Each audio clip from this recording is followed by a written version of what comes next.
Boa tarde. Estoque de gás para revenda ao consumidor continua baixo no Rio Grande do Norte. Governo vai aplicar multa milionária em posto que não garantir o desconto de 46 centavos no preço do diesel. Michel Temer agradece a Deus pelo fim da greve dos caminhoneiros. A comédia vai garantir o riso no Festival de Quadrilhas da Band neste mês de junho. Meu convidado hoje é o presidente estadual do Partido dos Trabalhadores, Júnior Souto. O PT lidera a corrida estadual nas pesquisas, mas segue indefinido no plano nacional. Sexta-feira, 1º de junho de 2018, eu sou Diógenes Dantas. O RN Acontece está começando.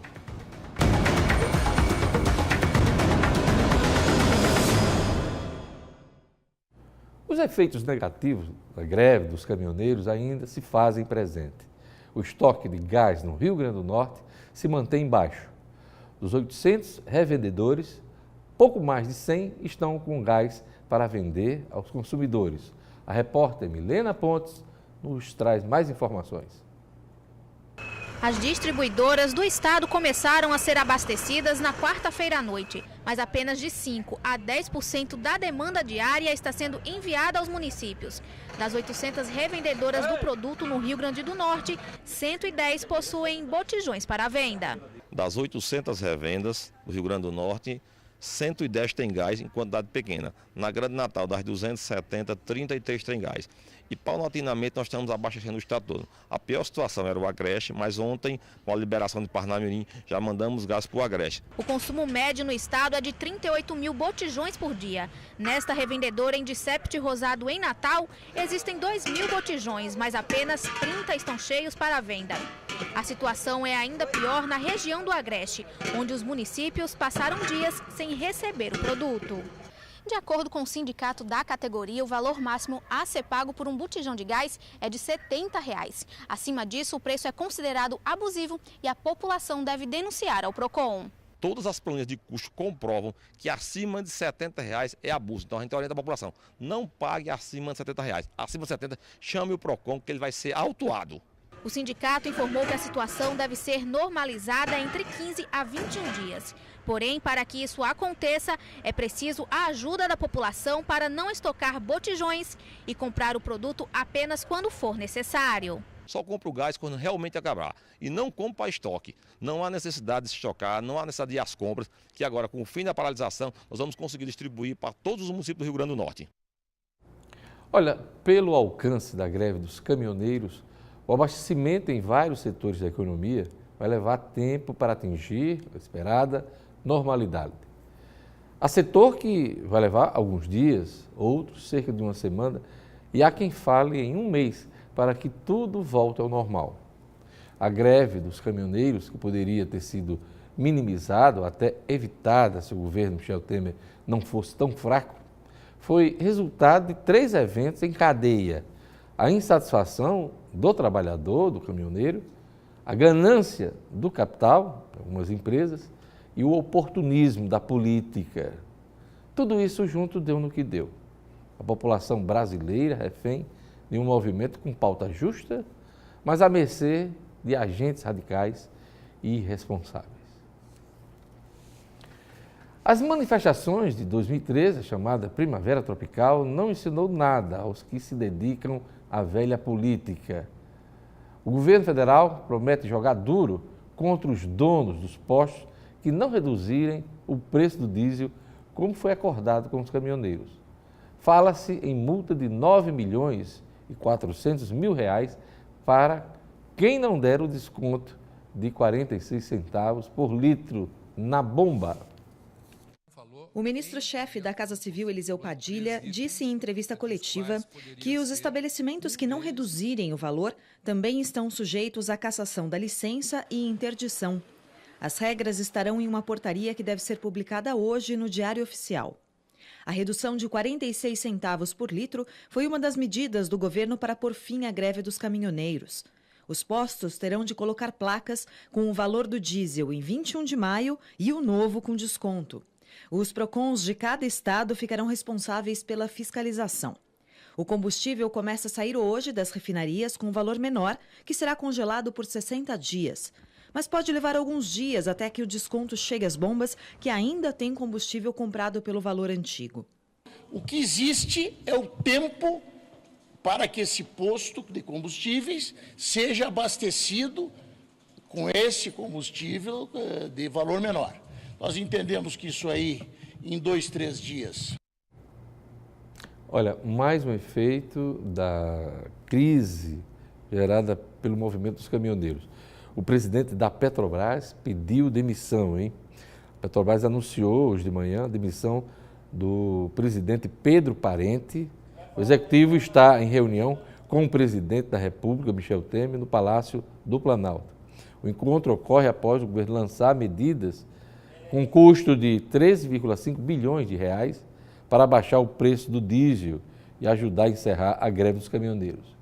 Em fato relevante, a companhia informa que a nomeação de um executivo interino será examinada pelo Conselho de Administração ao longo desta sexta-feira e que a composição dos demais membros da diretoria executiva não vai sofrer qualquer alteração. O Pedro Parente assumiu o comando da estatal em maio de 2016, no lugar de Ademir Bendini. Esse Bendini está preso por causa da Lava Jato. Pedro Parente iniciou a carreira no setor público, no Banco do Brasil, em 71. 2 anos depois foi transferido para o Banco Central.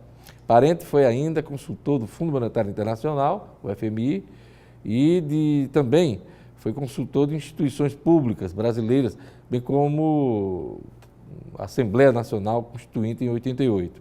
No governo Fernando Henrique, ele ocupou a Casa Civil e o Ministério do Planejamento. Na última sexta-feira, o Pedro Parente, presidente da Petrobras, negou que tenha tido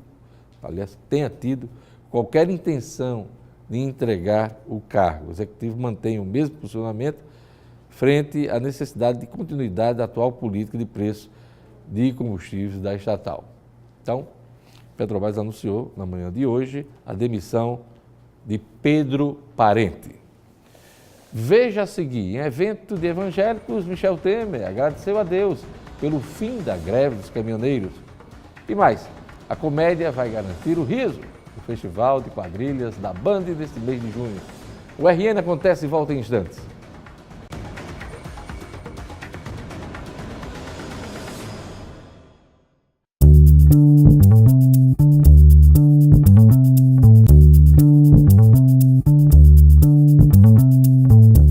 O presidente Michel Temer atribuiu ao diálogo com caminhoneiros a solução para a crise de abastecimento.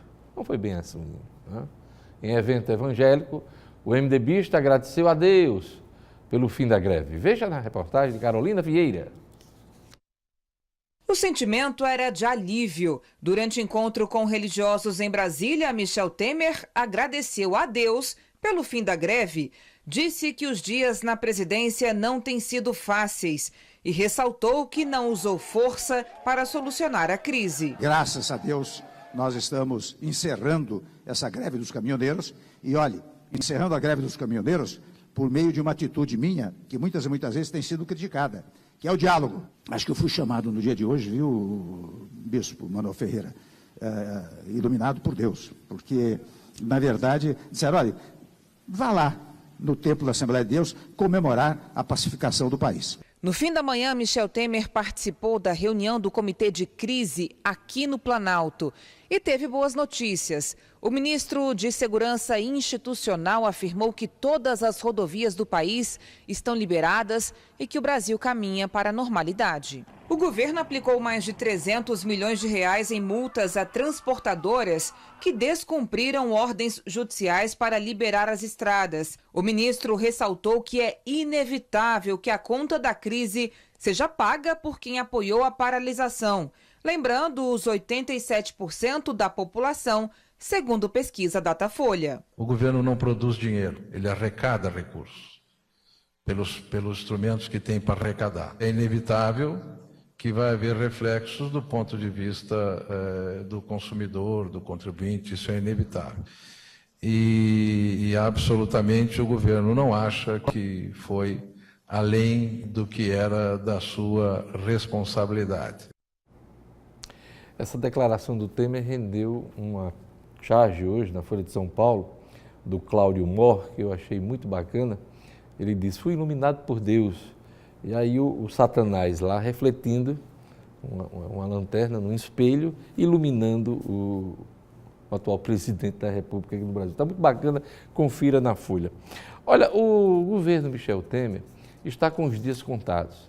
Acaba no dia 31 de dezembro deste ano.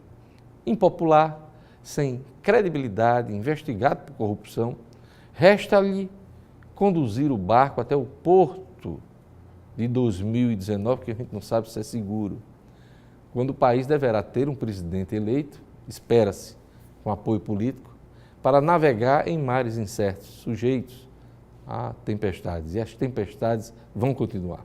Não vai ser fácil para ninguém, para nenhum eleito. E por um mínimo de dignidade e por dever, a função que ocupa hoje, o presidente Michel Temer precisa garantir as eleições e a continuidade do Estado democrático de direito. Se fizer isso, já estará de bom tamanho neste final de governo. Afinal, Michel Temer não passa de um zumbi na cadeira de presidente da República. Agora o assunto é quadrilha. Não as de Brasília, chega. Vamos falar de quadrilha junina.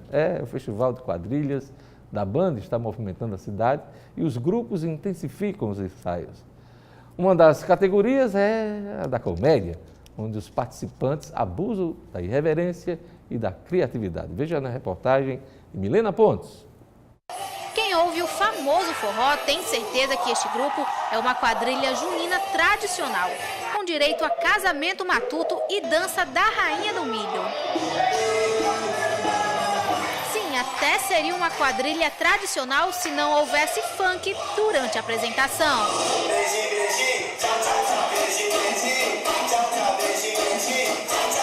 O grupo Vice e Versa é diferente e se encaixa na categoria de quadrilhas de comédia. Aqui a mistura de ritmos é permitida, mas sempre preservando a tradição nordestina. Nossa quadrilha, ela começou numa brincadeira, onde meus meninos se vestiram de mulher, né? E teve essa ideia de colocar uma quadrilha na comunidade, uma quadrilha diferente, né? Uma quadrilha cômica, né? Mais tradicional. Nós homens se vestimos de mulher, assim desse jeito, aqui, e as mulheres se vestem de homem. É uma luta também contra um preconceito. A alegria do grupo é transmitida pelos trajes e maquiagens coloridos e com muito brilho. Como a quadrilha é cômica, é sempre importante ter cores, né? Brilho, para chamar a atenção de todo mundo, né? A maquiagem tem que ser colorida? Tem, para dar uma cor, para dar um destaque, né? Para alegrar todo mundo e ter tipo um carnaval. A Vice-Versa surgiu há 10 anos no bairro da Redinha, na zona norte de Natal, e possui 67 integrantes. Os participantes são de comunidades carentes da região. O trabalho para levantar recursos e colocar a quadrilha na estrada dura o ano inteiro em busca de apoiadores. As nossas roupas, os nossos figurinos, né? Todo ano eles são através de amizade. A gente consegue a doação desse material e através da minha mãe, né? Que é a costureira, e a gente faz, né, os nossos figurinos. Há 5 meses a Vice-Versa vem ensaiando para mostrar muita irreverência no período junino. E é um dos grupos participantes do Festival de Quadrilha Junina da Band, que acontece de 26 a 30 de junho. Esse ano a gente está trazendo funk na roça, né? É o nosso tema, né, de 2018, e eu espero que o pessoal que é nosso fã, né, que fica aí esperando a nossa quadrilha, que gostem. Olha, não esqueça, hein? As inscrições do Festival de Quadrilha da Band as inscrições encerram no dia 15 de junho. Então, ainda dá tempo aí de você movimentar sua turma. Olha, um telespectador pediu para mostrar a charge. Eu fiz referência sobre o Michel Temer, né, na Folha de São Paulo hoje, ele se dizendo iluminado. Vamos mostrar aqui a charge do Cláudio Mor, na Folha de São Paulo de hoje, e aqui nós temos o Temer. Fui iluminado por Deus. Ó. Aí, ó o cramunhão ali, ó o Satanás. Até parece. Ô, Michel Temer. Veja a seguir, minha entrevista com o presidente estadual do Partido dos Trabalhadores, Júnior Souto. Eleições 2018 na pauta, aguarde só um instante.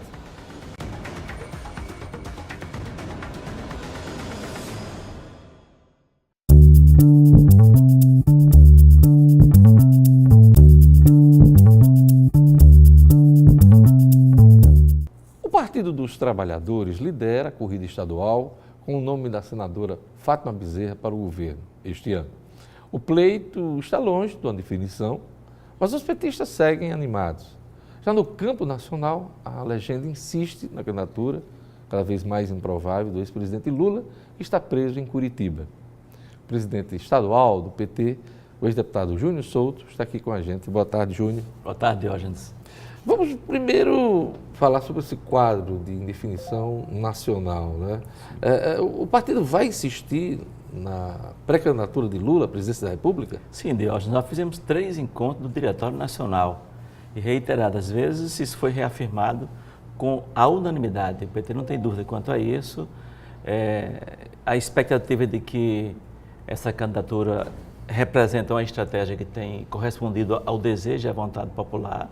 O crescimento continuado de Lula nas pesquisas nos assegura isso. O último encontro nacional, tivemos um especialista que nos acompanhou e que, ao término da reunião, ao contrário do que ele mesmo imaginava no início, ele concluiu que essa estratégia está correta do Partido dos Trabalhadores e insistir até o limite para manter a candidatura do Lula. Pois é, mas a realidade é outra hoje, Júnior. O presidente está preso, condenado em segunda instância, alcançado pela lei da ficha limpa que ele próprio sancionou quando era presidente da República. E há aí uma discussão da importância do PT nesse processo de indicar o substituto de Lula para que seja possível aliança com alguns partidos, entre os quais o PSB.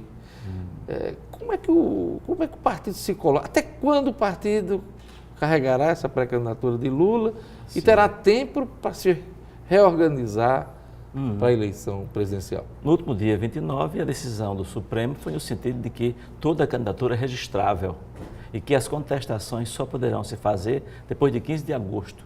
Uma vez as candidaturas registradas, só poderão ser contestadas nesse tempo. E nós vamos utilizar todos os recursos. Mas o que nós acreditamos mesmo, na resistência, na luta social, no movimento Lula Livre, com o objetivo de fazer com que haja o reconhecimento de que Lula é um preso político, de que a prisão é arbitrária e que ele possa ser colocado à disposição para que o povo brasileiro decida legitimamente, reafirme sua soberania e eleja um presidente com um programa que será devidamente discutido durante o processo eleitoral. Caso ele seja impedido mesmo de ser candidato, qual a estratégia do PT diante disso? Lançar um nome, apoiar outro candidato de outra legenda? As conversas iniciaram com o PCdoB, com o PDT, com o PSB, mas nos 2 primeiros, PCdoB e PDT têm candidatura. Tem até novidades hoje comentadas em torno do PSB, que estaria iniciando conversas com Ciro, talvez uma estratégia de pressionar o Partido dos Trabalhadores. PSB que era também um potencial aliado do PT. Né? Estava na mesa de negociação e esteve até recentemente.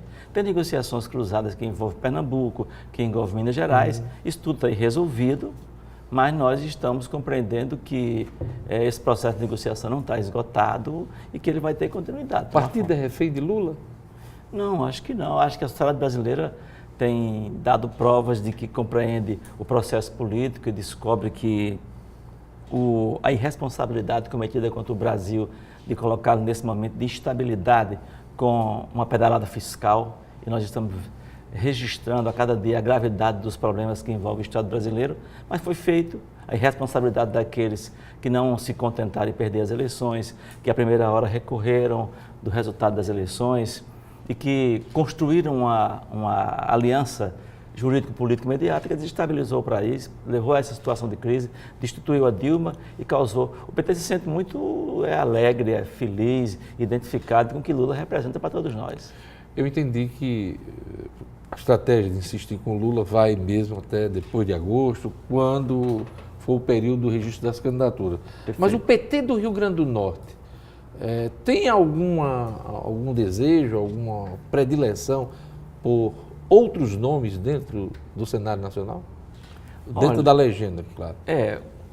A discussão anterior o plano B, sempre remetiu o debate para Haddad. Na hipótese de fazer essa discussão... Fernando Haddad, de São Paulo, foi prefeito, né? Em tempo anterior, Fernando Haddad era lembrado no partido, né? Como a gente está reafirmando continuamente a política de manter a candidatura Lula, então esse debate silenciou momentaneamente, ele está inexistindo no partido. O PT só tem Haddad na visão do PT do Rio Grande do Norte? Havia também uma discussão nesse tempo passado com o ex-governador da Bahia, né? Jacques Wagner. Jacques Wagner, era um outro nome lembrado.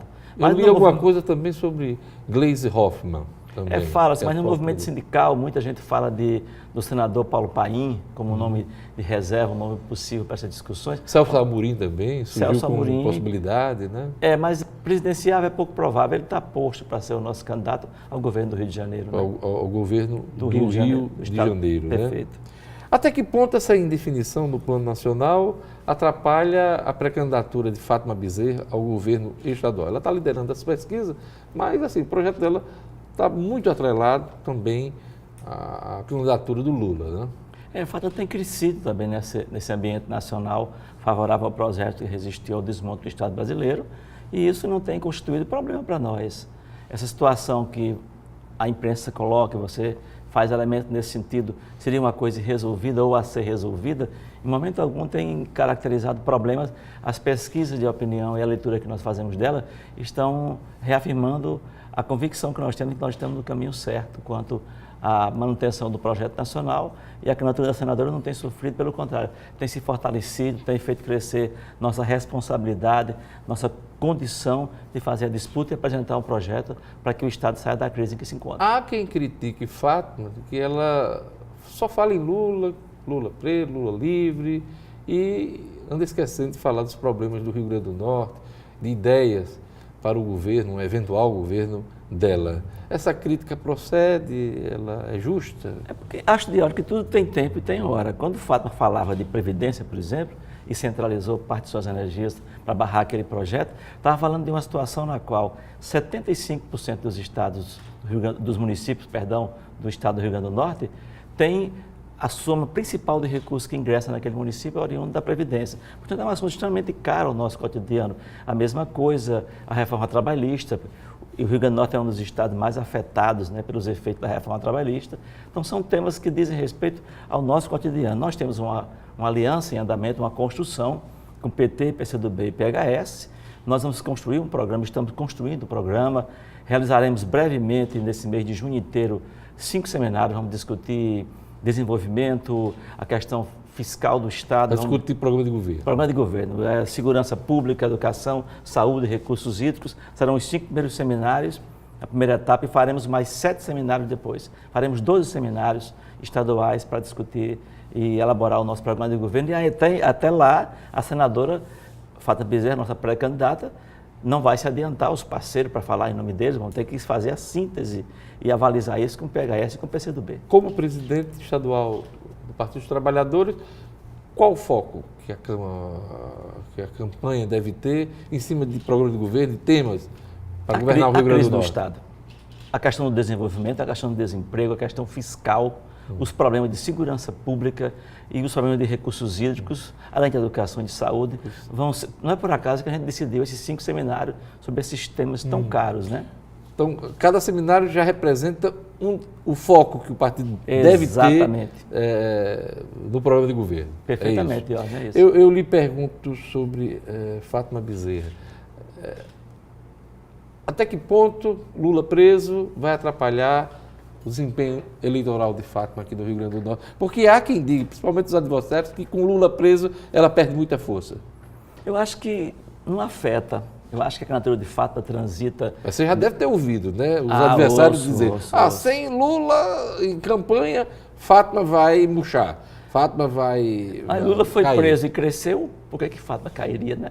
Lula foi preso, só tem crescido na opinião pública. O reconhecimento de que essa é uma prisão política, que resulta dessa ação persecutória contra o PT, contra os trabalhadores, os atos recentes, a liberação antes de ontem do operador do PSDB em São Paulo, são claros sinais... Paulo Preto. Paulo Preto. De que a ação persecutória tem objetivo, e o objetivo é entregar as riquezas do Brasil, entregar o Estado brasileiro, desmontá-lo aos interesses do setor financeiro. Então, com ou sem Lula, Fátima vai permanecer aí como líder das pesquisas. Essa é a impressão do PT. O Fábio está muito feliz, está muito sensibilizado com esse reconhecimento, com essa vontade popular expressa, está mais responsável cada vez mais por pensar cada detalhe do processo de construção de uma eventual governança, mas primeiro nós queremos disputar as eleições, apresentar um programa e ganhar as eleições. Você falou em aliança com o PCdoB, com o PHS, o PT já tem uma chapa aí praticamente pronta ou tem muita coisa em aberto? Tem coisa em aberto. O vice da chapa, de fato, está em aberto e a segunda vaga de Senado. Nós estamos conversando com os nossos parceiros para encontrar a melhor solução. Quem é a primeira vaga? A deputada federal Zenaide? Sim, nós estamos muito satisfeitos com a candidatura da Zenaide, com o desempenho da Zenaide, com o discurso da Zenaide, com as posições que ela adotou nesse período recente e com a qualidade da campanha que nós estamos começando a fazer em companhia dela. Fala-se que a outra vaga de senador poderia ser ocupada pelo PSB, indicando o atual vice-governador Fábio Dantas. Há conversas nesse sentido? Ou é especulação da imprensa? O PT institucionalmente não conversou com o PSB em nenhum momento. Como a senadora Fátima Bezerra ocupa um ambiente parlamentar no qual o deputado Rafael Mota transita, e o deputado Mineiro Assembleia, no qual o deputado estadual Ricardo Mota transitam, nas informalidades as conversas surgem, as manifestações surgem. Algumas provocações. Algumas provocações, boas provocações, mas nós não fizemos uma conversa institucional. O PSB não nos procurou, não procurou a mim informalmente sobre esse assunto, mas como o PSB integrava a mesa nacional, nós compreendemos que o ambiente nacional não se traduz mecanicamente aqui, automaticamente aqui, e vamos analisar como é que nós vamos compor a chapa. Temos a expectativa de que a gente possa fortalecer mais ainda a nossa disputa para o governo do Estado e para o Senado, fazendo boas escolhas, né, nesse ambiente de conversa que nós estamos construindo. Vice vai ser de Mossoró, como também se especula? Seria muito bom, né? O segundo maior colégio, mas é preciso levar em consideração outros aspectos, né? O PCdoB chegou, pelo menos militância do PCdoB em Mossoró, chegou a falar do ex-prefeitável da última eleição, Gutenberg Dias, para a discussão com o PT nessa condição. O PHS... Se eu não me engano, o Gutenberg Dias é candidato a estadual, né? Isso, mas foi cogitado essa última semana. Colocou o nome como pré-candidato a estadual, né?